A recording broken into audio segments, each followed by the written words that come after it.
कुरुक्षेत्र को श्री कृष्ण ने महाभारत के युद्ध के लिए क्यों चुना? महाभारत का युद्ध कुरुक्षेत्र में लड़ा गया था और यह निर्णय भगवान श्री कृष्ण का था। लेकिन उन्होंने कुरुक्षेत्र को ही युद्ध स्थल क्यों चुना, इसकी एक दिलचस्प कहानी है। जब महाभारत युद्ध का निर्धारण हुआ तो इसके लिए उपयुक्त भूमि की तलाश शुरू की गई। श्री कृष्ण चाहते थे कि युद्ध में असुरता से प्रभावित लोगों का संहार हो, लेकिन उन्हें यह भी चिंता थी कि यह युद्ध भाई भाइयों, गुरु शिष्य और रिश्तेदारों के बीच हो रहा था। कहीं ऐसा न हो कि युद्ध के दौरान दोनों पक्ष एक दूसरे को देखकर संधि कर लें। इसलिए उन्होंने ऐसी भूमि का चयन किया जहां क्रोध और द्वेष की भावना प्रबल हो। श्री कृष्ण ने कई दूतों को विभिन्न दिशाओं में भेजकर घटनाओं की जानकारी मंगवाई। एक दूत ने बताया कि एक स्थान पर बड़े भाई ने छोटे भाई से खेत की मिंट से बहते पानी को रोकने के लिए कहा, लेकिन छोटे भाई ने इनकार करते हुए उलाहना दिया और कहा, तू ही क्यों न यह काम करे, क्या मैं तेरा गुलाम हूँ? इससे बड़े भाई का क्रोध इस हद तक बढ़ा कि उसने छोटे भाई को चाकू से गोद डाला और उसकी लाश को उस स्थान पर ले जाकर पानी के प्रवाह के रास्ते में रख दिया।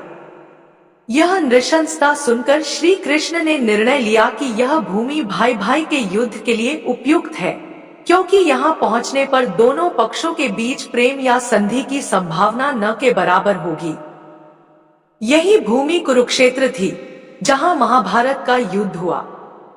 यह कथा यह भी संकेत देती है कि भूमि में अच्छे और बुरे संस्कार लंबे समय तक बने रहते हैं। इसलिए ऐसी भूमि में निवास करना चाहिए जहां अच्छे विचार और अच्छे कर्मों का समावेश हो। अब हम श्रवण कुमार की एक और कहानी सुनाते हैं। श्रवण कुमार का अपने माता पिता के प्रति श्रद्धा और समर्पण। श्रवण कुमार के माता पिता अंधे थे और वह उनकी सेवा में हमेशा तत्पर रहते थे। एक बार उनके माता पिता ने तीर्थ यात्रा की इच्छा जताई। तब श्रवण कुमार ने उन्हें कांवर में बिठाकर तीर्थ यात्रा पर भेजा। यात्रा के दौरान एक दिन उसे यह विचार आया कि क्यों न अपने माता पिता को पैदल चलने के लिए प्रेरित किया जाए। उसने कांवर को जमीन पर रखा और उन्हें पैदल चलने के लिए कहा। हालांकि माता पिता ने यह कहा कि वे जल्दी से उस भूमि को पार कर लें, क्योंकि उस भूमि में किसी समय एक असुरमय नामक व्यक्ति का निवास था, जिसने अपने माता पिता को मार डाला था। उस भूमि के संस्कार अब तक वहां बने हुए थे और यही कारण था कि श्रवण कुमार को वहां माता पिता को पैदल चलाने का विचार आया। इस पर श्रवण कुमार ने पछताया और उन्हें फिर से कांवर में बिठाया।